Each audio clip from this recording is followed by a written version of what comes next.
Good morning दोस्तों।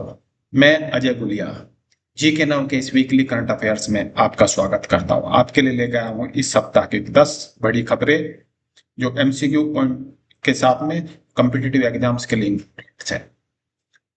चलते हैं। इस सप्ताह जो लॉन्च हुआ है भारत टैक्सी, जिसे अमित शाह ने लॉन्च किया है। पहले सबसे पहले ये गुजरात के कुछ शहरों में लॉन्च किया गया है, जैसे अहमदाबाद, सूरत, बड़ोदरा। और ये क्या है, जो ड्राइवर्स है वही गाड़ी का ओनर्स है। इस तरह की ये स्कीम्स है। तो कोऑपरेटिव प्रिंसिपल्स के ऊपर ये बनाई गई है।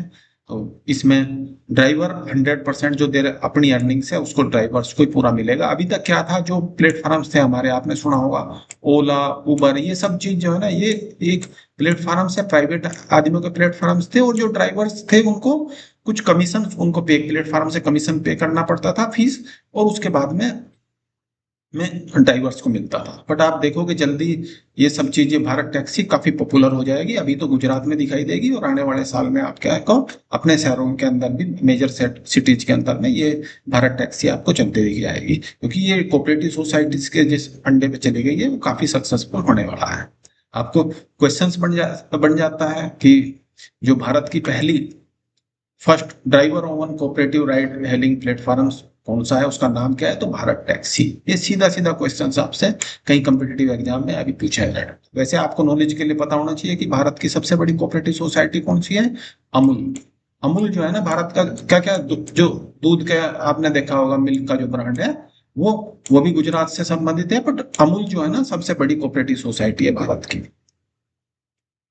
अगली खबर की तरफ चलते हैं। अयोध्या से आ रही है, जो अयोध्या में क्या हुआ पिछले कुछ दिनों से, एक आरोप प्रत्यारोप चल रहे थे कि जो चंदे की रकम है उसमें से वो मिसिंग है। उसके लिए उत्तर प्रदेश सरकार ने एक इन्वेस्टिगेशन टीम, जो स्पेशल इन्वेस्टिगेशन टीम है, उसका गठन किया था। उसने कुछ इंक्वायरी की। इंक्वायरी के दौरान उसको कुछ प्राइमा फेसी एविडेंस मिले, उसी के बेस से उसने 8 आदमियों को अरेस्ट किया, जो डोनेशन के काम से उनको काउंटिंग करने, ये सब चीज में इन्वॉल्व थे। बट जब नीचे से कुछ आदमी अरेस्ट होते हैं तो डेफिनेटली कुछ ना कुछ आंच ऊपर तक भी जाती है। जो ट्रस्ट को जो चलाने के लिए जिम्मेदार व्यक्ति थे, चंपत राय, अनिल मिश्रा, इन्होंने भी मोरल ग्राउंड के ऊपर में रेजिग्नेशन इस सप्ताह में कर दिया है। अभी तो आप फिर आप बोलो कम्पिटिटिव एग्जाम के पॉइंट ऑफ व्यू से, तो मैं बात करता हूँ कि कम्पिटिटिव एग्जाम में पूछ सकते हैं, जो ट्रस्ट राम मंदिर के जो अयोध्या में है उसको चलाने के लिए जो ट्रस्ट बनाया गया है, उसको कंस्ट्रक्शन करने के लिए, उसको मैनेज करने के लिए, ये सब चीज का ट्रस्ट का नाम क्या है, तो ट्रस्ट का नाम है श्री राम जन्मभूमि तीर्थ क्षेत्र ट्रस्ट। थोड़ा सा याद कर लेना इसको। ये फरवरी 2020 में बनाया गया था। अभी करंट के हिसाब से क्वेश्चंस बन सकता है कि जून 2026 में जब कुछ घोटाले के आरोप लगे, या उसके, तो उसके बाद में किन ऑफिसर्स ने इस्तीफा दिया। हालांकि क्वेश्चन से पूछा जाएगा मोरल ग्राउंड पर इस्तीफा दिया तो चंपक राय और ये अनिल मिश्रा ने इस्तीफा दिया। आगे चलते हैं। ये हमेशा आने वाला खबर है, ये कभी भी आपको क्वेश्चंस आते हैं कि मैंगो की जो 12 जीआई टैग है भारत के अंदर में, इनकी के नाम आप लोग को याद रखने हैं। फिर भी इनमें से कभी भी किस तरह का एमसीक्यू क्वेश्चंस पढ़ते रहते हैं। जीआई टैग वैसे आपको पता होना चाहिए, जीआई टैग है क्या, ये भी क्वेश्चंस पढ़ता है। जीआई टैग है कि जोग्राफिकल इंडिकेशंस, मतलब किस भौगोलिक क्षेत्र से कोई चीज आती है उसको को जीआई टैग बोलते हैं। उसका रजिस्ट्रेशन उसी के हिसाब से होता है, ताकि इसका पर्पज ये है कि वो यूनिक रहे और कोई उसकी आइडेंटिटी को चुरा ना ले। इसकी वैलिडिटी 10 साल के लिए होता है। एक बार जीआई टैग मिल जाता है तो भारत जो जीआई टैग वाले मैंगो जी एक्सपोर्ट हो पाते हैं, इसलिए। और क्वेश्चन आप क्वेश्चंस किस तरह से बनता है, तो क्वेश्चंस इसमें बड़ी सिंपल तरीके से, जैसे कि मैच करने के लिए दे दिया आपको कि कौन सी निम्नलिखित में से कौन सी जीआई टैग प्राप्त आम की किस्म को उसका राज्य सम्मिलित है, मतलब उससे संबंधित है। जैसे अल्फांसा पूछ लिया गुजरात, अल्फांसा गुजरात से तो नहीं है, अल्फांसा महाराष्ट्र से, ऐसी बंगरपल्ली हो गया, मतलब दशहरी हो गया। तो दशहरी सबको पता है कि उत्तर प्रदेश की किस्म है। गिर के शहरी हो गया, तो इसमें जो हमें सही उत्तर है, दशहरी आम उत्तर प्रदेश का है। तो एक्सप्लेनेशन में आप देख सकते हो उत्तर में करेक्ट आंसर है तो हमारा मलियावादी दशहरी उत्तर प्रदेश का जीआई टैग, प्रसिद्ध आम की किस्म है। अन्य जो जीआई की जैसे अल्फांसो है महाराष्ट्र की है, गिर केसर गुजरात की, बंगनपल्ली आंध्र प्रदेश, लंगड़ा बिहार, हिमसागर फजली लक्ष्मण भोग ये वेस्ट बंगाल से है, तोतापुरी कर्नाटक तमिलनाडु से तथा ये इस तरह की किस्में हैं। तो पूरा याद रखने वाली बात है, वो हमेशा कभी भी क्वेश्चंस में आता रहता है। तो ये आगे चलते हैं। अभी एक नई सर्विस लॉन्च की है। जो जो भी नई चीजें होती है वो कम्पिटिटिव एग्जाम में आने के ज्यादा चांस होते हैं। जो फर्स्ट टाइम हो रहा है इंडिया में, जो first hub and spoke international flight service शुरू की है। हब एंड स्पोक का मतलब है आप जहां, जो डोमेस्टिक एयरपोर्ट है जहां से आप, वहां से इंटरनेशनल फ्लाइट नहीं है, बट वहां पे इमिग्रेशन और कस्टम्स के काउंटर्स बना दिए गए हैं। आपको पता होगा जब इंटरनेशनल ट्रेवल करना होता है तो पैसेंजर्स को दो चीज मैंडेटरी हो जाती है। डोमेस्टिक फ्लाइट्स में नहीं करनी होती, तो उसको इमिग्रेशन और कस्टम करना होता है। मतलब जो सामान लेके जा रहा है वो दूसरे देश में वैलिड है या उसके लिए ड्यूटी पे की गई। इमिग्रेशन ये है कि उसका पासपोर्ट चेक किया जाए, जिस देश में जा रहा है उसका वीजा वगैरह है कि नहीं है उसके पास में, ये इमिग्रेशन फॉर्मेलिटी होती है। तो ये जहां से जो, तो सबसे पहले कहाँ शुरू हुई है, फर्स्ट सिटी है वाराणसी। तो वाराणसी शहर के अंदर ही ये चेक कर लेंगे कस्टम और इमिग्रेशन वाले की इसके डॉक्यूमेंट्स वगैरह सब कुछ ठीक है, जो मटेरियल ले जा रहा है वो कस्टम क्लियरेंस है कि नहीं। उसके बाद वो जो हब एयरपोर्ट होगा, जैसे मान लो जहां से इंटरनेशनल फ्लाइट जा रही है, जैसे यहाँ से अभी चालू की गई दिल्ली मुंबई बेंगलोर के लिए, तो वो उस एयरपोर्ट पर पहुंच जाएगा। उस एयरपोर्ट पे जाने के बाद में उसको दोबारा इंटरनेशनल फ्लाइट्स के लिए कोई रिपीटेड दोबारा इमिग्रेशन वगैरह नहीं करवाना पड़ेगा। वो सीधा उसका सामान भी और वो भी सीधा उस फ्लाइट में बोर्ड हो सकता है। ये एक बहुत बड़ा कदम है एयरलाइन क्षेत्र में। सबसे पहले ये एयर इंडिया की फ्लाइट्स को में शुरू किया गया है। और अभी जो इंडिया की इनिशियल डेस्टिनेशन से लिए दुबई, कोलंबो, जद्दा, रियाद, काठमांडू, उनका, तो ये क्या है बेनिफिट, क्या है, easy faster convenient for travel. ये इस तरह से हमारे सुधार आ रहे हैं एविएशन सेक्टर के अंदर भी। और ये काफी इंपॉर्टेंट ये खबर बनती है कि किस शहर से सबसे पहली India first hub and spoke international flight service शुरू की है, तो वाराणसी से शुरू की गई है। वैसे बता दें आपको, वाराणसी हमारा प्रधानमंत्री मोदी का संसदीय क्षेत्र भी है। अभी चलते हैं जुलाई इकोनॉमिक्स से संबंधित एक क्वेश्चंस की तरफ। इकोनॉमिक्स के क्वेश्चंस हमेशा हर जी के क्वेश्चंस में रहते हैं और मोस्ट ऑफ द बच्चे उसको छोड़ देते हैं, जबकि वो बड़े बहुत सिंपल होते हैं।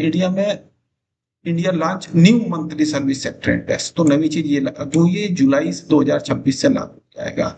तो इसका पर्पज है शॉर्ट टर्म जो ग्रोथ है सर्विस सेक्टर की उसको देखने के लिए, क्योंकि हमारा जो सर्विस सेक्टर की ग्रोथ है जीडीपी के अंदर में बहुत इंपॉर्टेंट है। इसका बेस ईयर लेकर चलेंगे 2024-25। तो इसको को सर्विस सेक्टर का जो नया इंडेक्स हुआ इसका नाम है, और ये मंथली इंडेक्स नया शुरू कर रहे हैं। संविधान हत्या दिवस। जैसे संविधान हत्या दिवस क्यों मनाया जाता है, जिस दिन इमरजेंसी, देश में इमरजेंसी लागू हुई थी उसी दिन को हम संविधान हत्या दिवस के नाम पे मनाया जाता है। इसको 50 साल इमरजेंसी को देश में लगे हुए पूरे हो गए इस, तो संविधान हत्या दिवस 25 जून 2075 में इमरजेंसी लगाई थी। तो संविधान हत्या दिवस कब मनाया गया, 25 जून 2026 को मनाया गया। तो हर साल 25 जून को संविधान हत्या दिवस मनाया जाता है। इमरजेंसी के टाइम में हमारे बहुत से अधिकार सप्रेस कर दिए गए थे, कॉन्स्टिट्यूशन तो में जो अधिकार प्राप्त है वो नहीं मिले, तो इसलिए गवर्नमेंट ने फैसला लिया था कि ये संविधान हत्या दिवस हर साल मनाया जाए।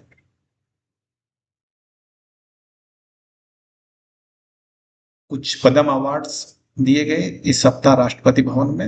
राष्ट्रपति जो हमारी द्रौपदी मुर्मू है, उन्होंने इसमें, आपको मालूम ही होगा कि पद्म विभूषण, पद्म भूषण और पद्म श्री, ये पद्म पुरस्कारों में ये आते हैं।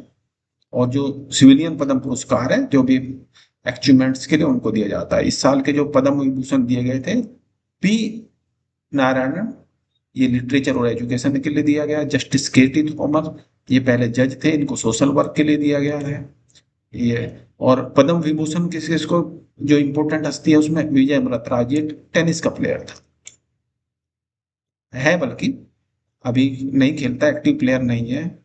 और ये एक्टर है। अलका याग्निक गायक है। शिबू सोरेन जो एक्सपायर हो गए, वो झारखंड से थे, झारखंड मुक्ति मोर्चा के अध्यक्ष। और स्पोर्ट पद्मश्री कुछ मिली है, तो उसमें रोहित शर्मा को पद्मश्री मिली है, आर माधवन एक्टर को मिली है, सतीश शेखर वेम्पति, सतीश शाह जो एक्टर है एक्सपायर हो गए, उनको मिली है। तो इसके पद्म अवार्ड्स के संबंधित भी क्वेश्चंस हमेशा रेगुलरली एग्जाम में आते रहते हैं। इंटरनेशनल खबरों की तरफ चलते हैं कुछ। यूनाइटेड किंगडम में के जो अभी प्रेजेंट पीएम है केयर स्टारमर, उन्होंने रेजिग्नेशन दे दिया है। वहां की जो लेबर पार्टी है, लेबर पार्टी को भरोसा नहीं था कि आने वाले इलेक्शन पे एक अच्छा परफॉर्म कर पाएंगे, तो उसके दबाव के कारण से उन्होंने रिजाइन कर दिया है। और ये पीएम और जो लेबर पार्टी के अध्यक्ष पद दोनों से उसको रिजाइन कर दिया, बट जब तक नया पीएम डिक्लेयर नहीं हो जाता तब तक ये अपने पद पर बने रहेंगे। तो ये भी सप्ताह की बड़ी खबर है। नया प्राइम मिनिस्टर डिक्लेयर हुए शपथ लेने के बाद में फिर आपको अपडेट कर दूंगा। अच्छा, स्पोर्ट्स की दुनिया से एक बहुत बड़ी खबर है। लियोन मेसी का नाम सभी ने सुना होगा। ये अर्जेंटीना का प्लेयर है। पिछला वर्ल्ड कप जिताने में अर्जेंटीना को इसका बहुत बड़ा योगदान था। इसने अभी तक वर्ल्ड कप के दौरान ही ओनली 18 गोल कर दिए। 2006 से 2026 तक के बीच के वर्ल्ड कप ये जो खेला, 5 वर्ल्ड कप ये खेल चुका है। पिछले वर्ल्ड कप में ये चैंपियन था। तो ये बहुत बड़ी अचीवमेंट है। अभी ये क्वेश्चन बनता है कि ऑल टाइम हाई कौन है गोल करने में वर्ल्ड कप के अंदर में, तो लियोनेल मेसी है। बट सेकंड नंबर पे जो आदमी चल रहा है वो एमबाप्पे। ये फ्रांस का, ये काफी यंग है और ये भी 16 गोल कर चुका है। अब मैं आपको एक टैली दिखा देता हूँ कि सबसे लियोनेल मेसी देखो टॉप पे हमारे पहुंच गए अर्जेंटीना के। ये जर्मनी के जो प्लेयर थे कल वो बट वो रिटायर हो चुके, एक्टिव नहीं है। एक्टिव प्लेयर्स में जो हम मान सकते हैं जो जल्दी से मेसी का रिकॉर्ड तोड़ सकते हैं, तो एम्बाप्पे ही है। ये जो फ्रांस का प्लेयर है ये काफी अच्छा खेल रहा है, एक्टिव है अभी, और इसको चांस है ये अगले वर्ल्ड कप पे दे। यंग है लड़का। क्रिस्टियानो रोनाल्डो के अभी तक को केवल 10 गोल है, तो 10 से 18 पहुंचना मुझे नहीं पॉसिबल नहीं लगता। इसी तरह से बाकी हैरी और थॉमस मुलर के भी 10 गोल है, तो वो मेसी के रिकॉर्ड को तोड़ पाएंगे। आई थिंक पॉसिबल तो कुछ भी है, बट थोड़ा मुश्किल लगता है। अभी एक और खबर इंडियन स्पोर्ट्स के लिए एक अच्छी खबर आई कि आईएसएफ जूनियर वर्ल्ड चैंपियनशिप अभी इसी वीक में हुई थी। उसमें इंडिया ने बहुत अच्छा प्रदर्शन किया, 24 मेडल लिए, 7 गोल्ड, 8 सिल्वर और 9 ब्रॉन्ज। और इसके साथ में वो वर्ल्ड में टॉप किया पहली बार।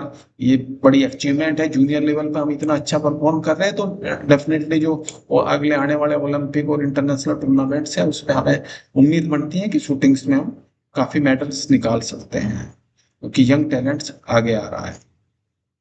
इसके अलावा जो इंडिया की वुमेन्स नेशनल टीम है उसने काफी अच्छा प्रदर्शन करते हॉकी में न्यूजीलैंड को 2-0 से फाइनल में करने के बाद में जो वुमेन्स की प्रो लीग है 2027 उसके लिए क्वालिफाई कर लिया है। ये भी एक स्पोर्ट्स के जो पसंद करते हैं उनके लिए अच्छी खबर है।